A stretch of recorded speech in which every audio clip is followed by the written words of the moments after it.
Hi George, thanks for coming. Nice to meet you. You want to grab a seat? Welcome to 𝙈𝙬𝙀 magazine. Thank you very much. Okay, do you want to introduce a bit about yourself? So yeah, I'd never really heard of George until about a year ago, you know, just before he blew up. So anyway, I was flipping through saw these photos. I think it was his Burberry shoot, I think.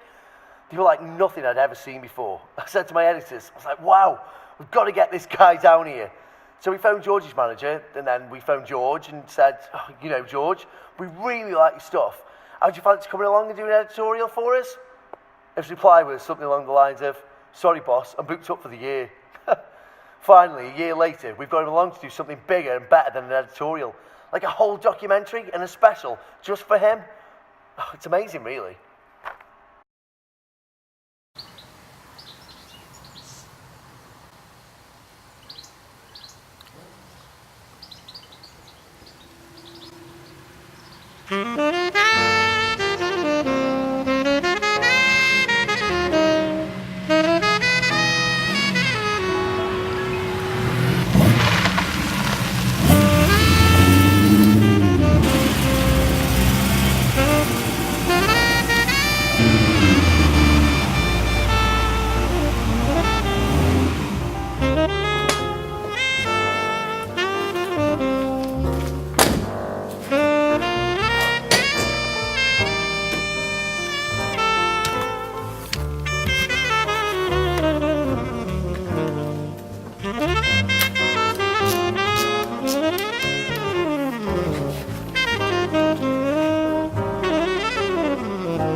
Hi, my name is George Coleman. You may know me, I'm a fashion photographer. And 𝙈𝙬𝙀 have very kindly invited me to their studio to talk about my special that I'll be doing and this quarter's 𝙈𝙬𝙀 magazine. What gave you the idea for Contradictions in the first place? Well, I think my work in general it's very, it's contradictory. So it kind of, for me, it was the perfect thing to do. And when 𝙈𝙬𝙀 gave me the opportunity to, do a whole special about contradictions, I was blown away. I've been a big fan of the magazine for years, and meeting all the guys here, we've got the editors, everybody here is fantastic. They've helped me out, and yeah, so this is kind of the finished product for the front cover. So my idea for this was, I really like the colour in this, and I wanted to match the colour with the title and as well with the booklet. So colour for the cover was a really quite a big thing. So the cover of the booklet will be pink, powder pink, same as the sofa, and the shadow of the magazine, as you can see, is also powder pink. So it all links together.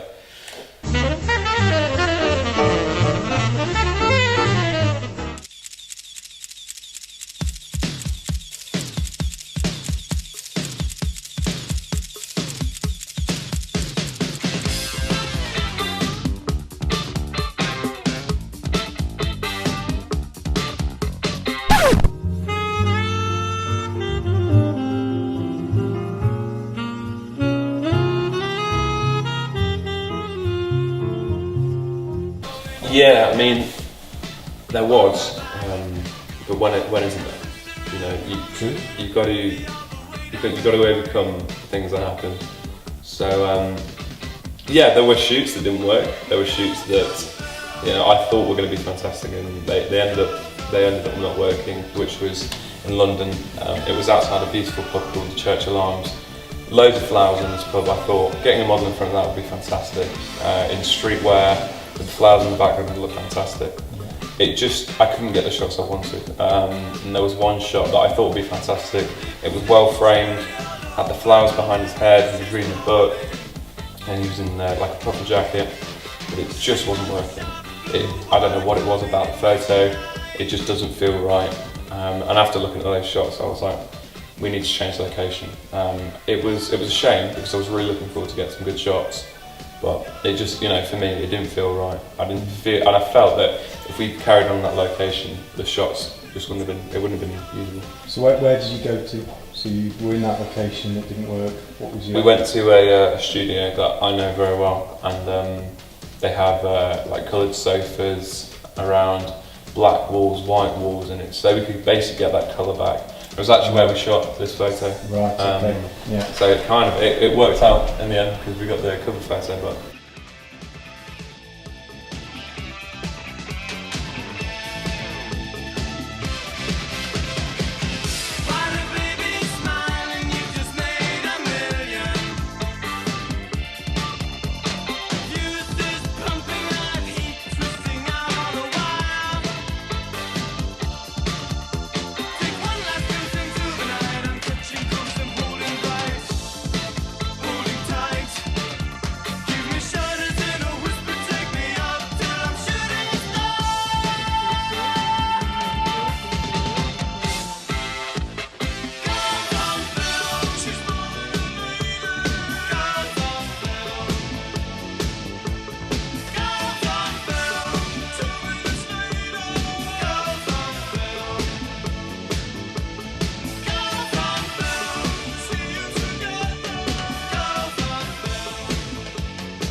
George's work is unlike anything in the industry at the minute. When you get to know the guy, you can see him embedded in his work.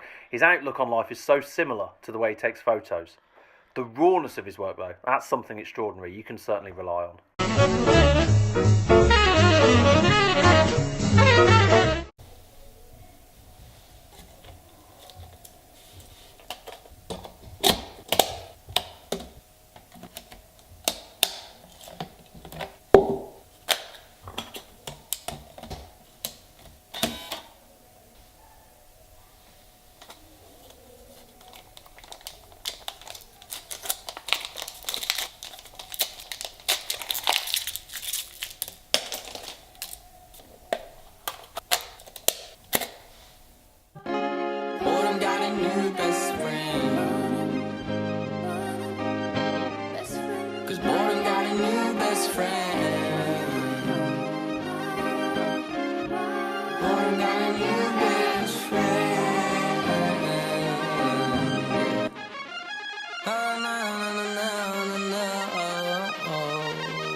Well, I think, you know, they do each do something different for me.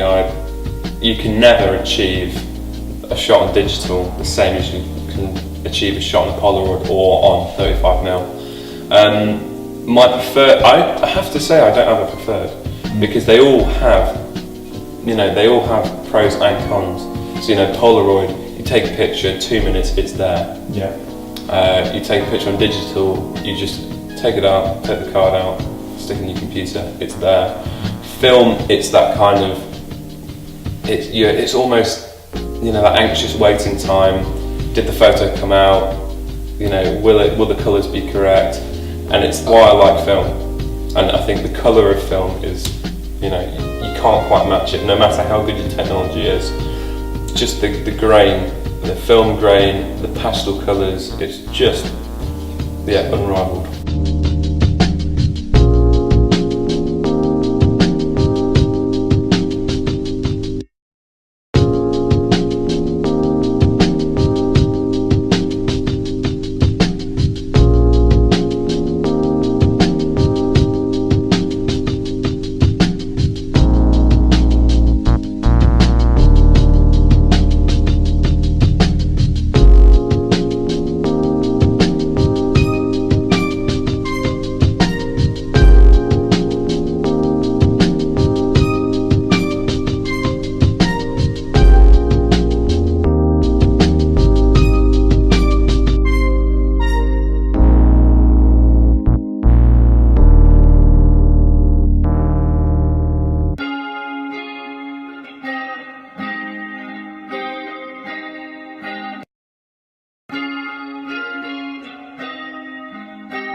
Okay, so I'd have to say, if I had to pick 5 favourites, I think number 1, it'd have to be the sword, the fur coat sword. Everything about that photo I really like. So you've got the sabre, the look from the model, you've got the big glasses on her, the fur hat.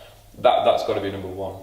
Number 2, it's got to be standing on the sofa. I think that the model standing in the middle of the sofa, perfectly symmetrical, looking down at his book with a cigarette in his hand. I just think everything about it's a bit questionable, and it's very nice. Number 3, it's got to be, as I said, the cymbal kick. Just it's a fantastic photo. The framing, the fact that it was one shot. You've got the mirror in the corner, which kind of reflects the model as well from a different angle. It really is nice, kind of photo you'd like to have up and actually have a proper look at. So I think, the readers will enjoy having a look at that one. That's fantastic. Okay, so number 4, it's got to be the model swinging the guitar around in his full business suit with that angry face on. You can see the guitar moving through the air. He's angry. You can see you've got the shadow behind him on the wall that's thrown up.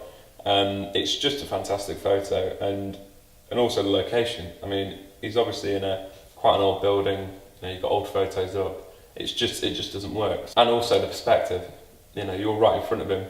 He's not swinging it around from a distance. He's up in your face with that guitar, and it's a very nice perspective on that photo. So for me, that's one of my favourites.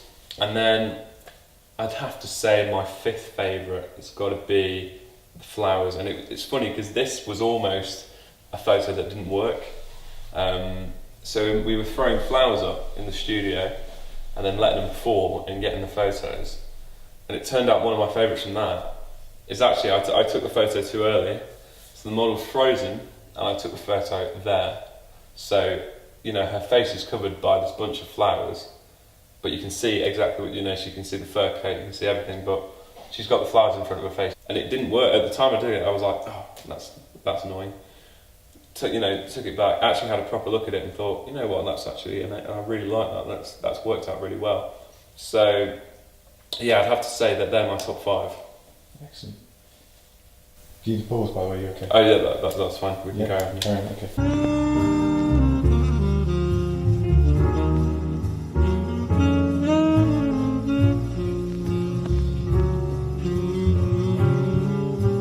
I'd have to say, the number 1 thing that I want to do is confuse.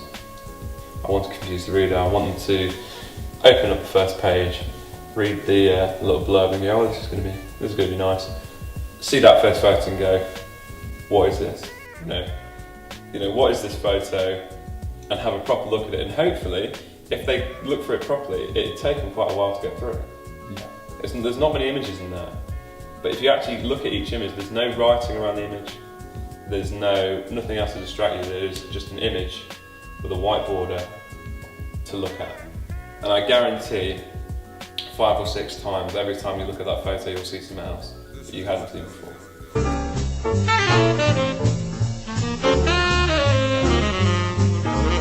So let's bring it back to this shot again. This could be an advert for Converse. It could be a work of art. It could be a painting. It's the way I frame things is, it is very like that. Yeah. So I think it is, trying to fit both things into one. Depending on who you are, you see the image differently.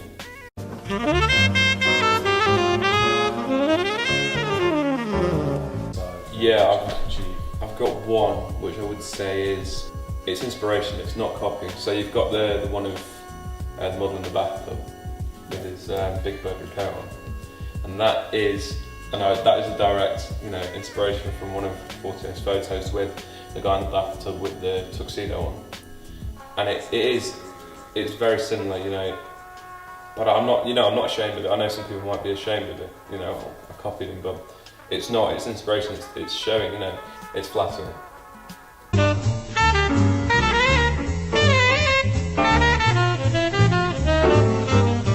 Well, I am happy. I'm very happy with the book, and I hope the readers are too, because it's some of the photos in there, you know, are some of my favourites that I've ever done. The things that I'd like to do, I would like to spend more time on it because I have really enjoyed the whole theme. I've enjoyed working on the shoots. I am happy, and I wouldn't say I'm happy to be saying goodbye to the theme. I would like to spend some more time on it. You know, it's been fun. This chapter over. I'm happy with the book, most definitely. Yeah. Okay. Yeah. Thank you very much. Thank you very much. Thank you.